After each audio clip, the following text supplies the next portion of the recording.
Bienvenue à tous. Au sommaire de ce numéro, un exemplaire unique du funiculaire suspendu à Dresde en Allemagne, une nouvelle mission pour notre tramino masqué dans le tramway de Brest et l'ascension du Puy-de-Dôme à bord d'un funiculaire high-tech. Moi, je me balade aujourd'hui à Paris et pour une fois, je suis en toute légalité sur les rails de la Petite Ceinture. Je prends pas beaucoup de risques. Il n'y a plus de train ici depuis juillet 1934. Et il y a un peu plus d'1 kilomètre de rails ouverts au public. Pour ceux qui veulent plus d'infos inédites et non officielles, suivez-moi sur mon compte Twitter. Pour les autres, en voiture.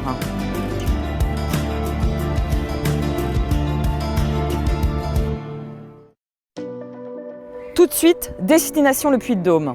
Depuis juin 2012, le sommet est à nouveau accessible en train. Vous allez découvrir un des plus beaux panoramas de France grâce à cette voie établie à flanc de volcan. C'est certainement le train touristique le plus moderne de France. Pourtant, sa voie métrique avec son rail central à crémaillère marque le retour d'une technologie vieille de plus d'un siècle. Il faut dire que le panoramique des Dômes est le descendant d'un vieux train à vapeur disparu en 1926. Le rail a donc repris ses droits sur les 5 km qui conduisent au sommet. Mesdames et messieurs, bienvenue à bord du panoramique des Dômes. Départ imminent. Attention à la fermeture des portes, attention au départ. Merci.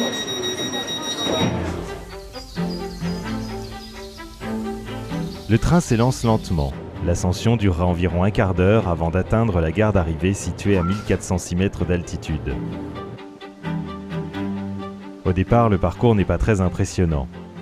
La ligne longe les vastes parkings où sont désormais consignées les voitures privées de sommet.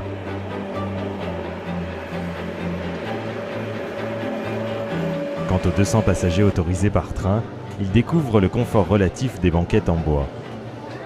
Heureusement, à travers les vitres panoramiques, leur attention est vite captée par une ligne hors du commun.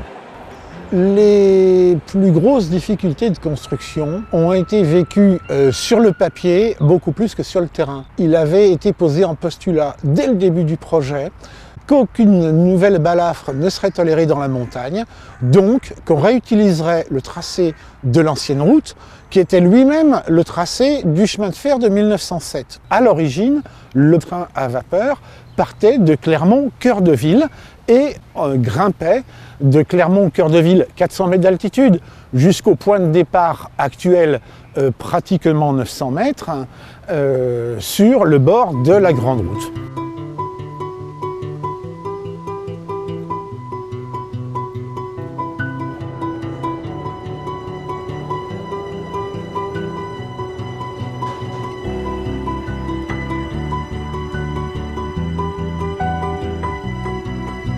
Un train ordinaire peut s'affranchir de pentes d'un dénivelé maximum de 4%. Ici, les rampes dépassent les 15%. On a donc commandé au constructeur suisse Stadler des rames résistantes au mal des montagnes. Le matériel livré a les mêmes caractéristiques que la crémaillère de Montserrat en Espagne. Quant aux aménagements des emprises de la voie, les ingénieurs ont ressorti des archives départementales les plans du siècle dernier. Il y avait à l'époque, au point qu'on appelle aujourd'hui chemin des Muletiers, un point de croisement pour les trains à vapeur. Il a été réutilisé parce que c'est le seul point de toute l'ascension sur laquelle il y a la largeur qui le permet pour faire ce que l'on appelle l'évitement, le point de croisement des rames montantes et descendantes. Ceci étant, l'actuel évitement est quand même assez différent de ce qu'il était à l'origine, ne serait-ce que parce que les rames modernes sont beaucoup plus longues, elles font une quarantaine de mètres.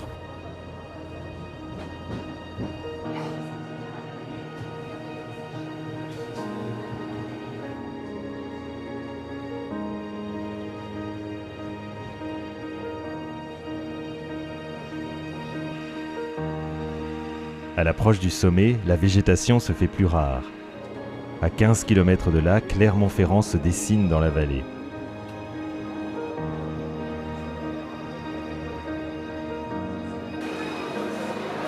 Mesdames et messieurs, nous arrivons en gare.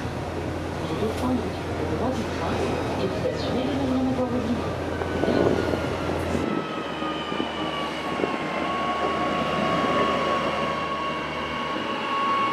Afin de limiter l'impact environnemental sur le sommet, la gare d'arrivée est établie en sous-sol. Les passagers devront encore gravir quelques marches avant d'accéder à la terrasse panoramique.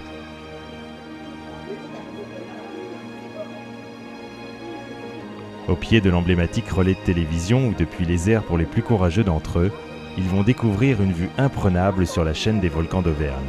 Un moment magique que désormais tous les visiteurs doivent au train.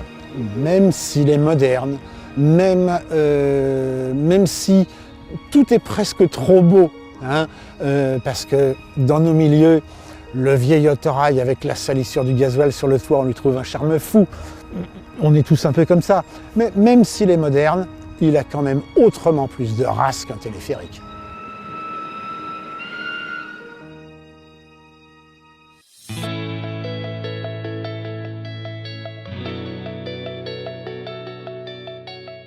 La spécialité du tramino masqué? L'investigation. Sa mission? Faire le tour de France des villes qui ont renoué avec le tramway. Alors est-il convaincu par le retour du tramway à Brest? L'heure de vérité a sonné. Brest, son arsenal, son port, ses frégates, ses sous-marins nucléaires. Et depuis juin 2012, son tramway. Un dicton local affirme que l'on ne passe jamais par Brest par hasard et qu'il faut vraiment une bonne raison pour y aller. Pour moi, cette bonne raison, c'est une nouvelle étape dans mon tour de France des tramways. De 1898 à 1944, Brest avait déjà son tramway. Après la guerre et jusqu'en 1970, il fut remplacé par un trolleybus. 40 ans plus tard, le tram fait son grand retour en partie sur le parcours de son ancêtre. Quelques fixations de l'ancienne ligne aérienne témoignent encore de ce passé glorieux. Alors fallait-il vraiment ressusciter le tramway de Brest? S'agit-il d'un comeback réussi? Ma mission commence maintenant. Je viens juste d'arriver, ma première impression est plutôt positive. La couleur vernis du tramway de Brest est bienvenue dans cette ville à l'architecture en béton un peu austère. Premier bon point donc, la livrée des rames. En revanche, fallait-il vraiment prendre des risques inconsidérés pour fixer ces pancartes bizarres sur les candélabres des stations? C'est cheap et l'intérêt littéraire est vraiment très limité. Dans ces conditions, je décerne un premier mauvais point. Et maintenant, infiltration à bord. La déco, l'éclairage et les autres aménagements intérieurs semblent spacieux et bien pensés. Le nec plus ultra, c'est la petite tablette là. Elle serait parfaite pour siroter un drink, non? Malheureusement, cette bonne impression ne va pas durer.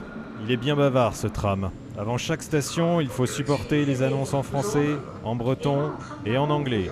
Le tout mixé sur une musique de synthétiseur franchement déprimante. Deuxième mauvais point.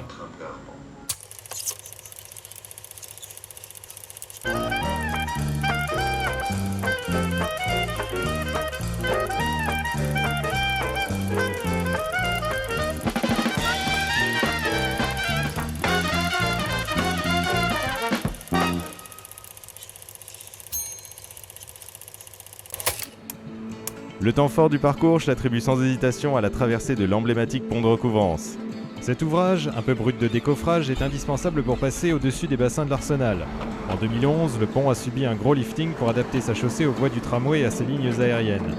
La greffe semble avoir pris et les rames de tramway ont fière allure ici. Allez, bon point de fière allure. À 2 pas de la mairie, je découvre avec plaisir que tout est prévu pour l'avenir du tram à Brest. Autour de la place de la Liberté, certains appareils de voie sont déjà posés pour une future ligne B. Son tracé pourrait reprendre le parcours de la ligne 1 et renvoyer au dépôt ses autobus articulés. Voilà qui mérite un bon point d'anticipation, non? Bilan de ma mission à Brest, le retour du tramway est réussi. Il est parfaitement adapté à l'offre de transport et s'intègre bien dans les rues de la ville. Bref, si l'histoire des transports maritimes ne date pas d'hier à Brest, celle des transports en commun semble bel et bien avoir hissé les voiles de la modernité.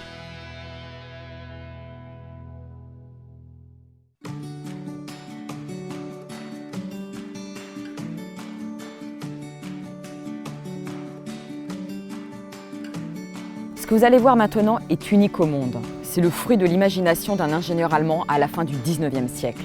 Direction Dresde. Certains diront que les funiculaires lui doivent beaucoup.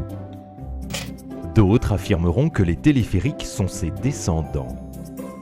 Et s'il s'agissait plutôt d'un détournement des deux technologies opérées par un ingénieur un peu fou? Alors, à quoi peut bien ressembler cette drôle de machine tapie derrière ses murs? Pour le savoir, il faut aller en Allemagne, dans la ville de Dresde. Dans la gare de départ, on comprend tout de suite que la lenteur de l'appareil est proportionnelle à son grand âge. C'est en 1901 que cette ligne de 274 mètres de long fut ouverte au public. Même si le dénivelé n'est que de 84 mètres entre les deux stations, le vieux funiculaire évite aux promeneurs de s'affranchir de pentes de plus de 40 degrés. 32 pylônes d'acier constituent sa colonne vertébrale. Ils supportent à leurs extrémités un rail de chemin de fer.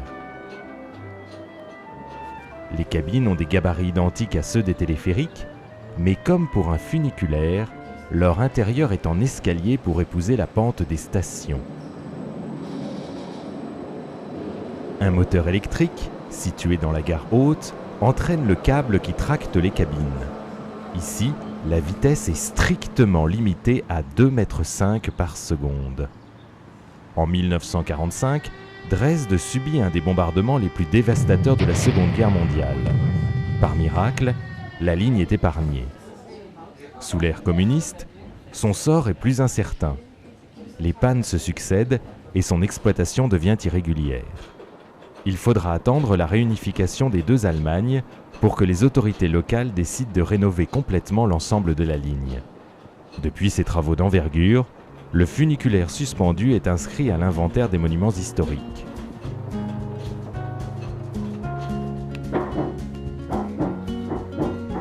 Son exploitation dépend aujourd'hui des transports en commun de la ville de Dresde. Cependant, prévoyez malgré tout de vous acquitter d'un billet spécial avant d'embarquer.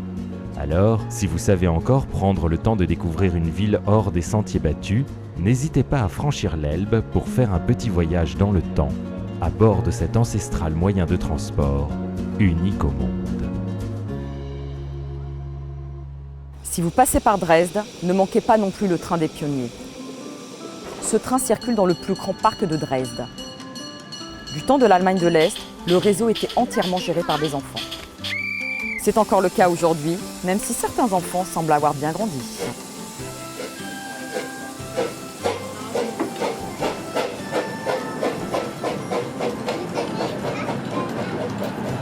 Voilà, on va se quitter avec quelques images du train à crémaillère de la Rhune qui sera au sommaire de notre prochain numéro.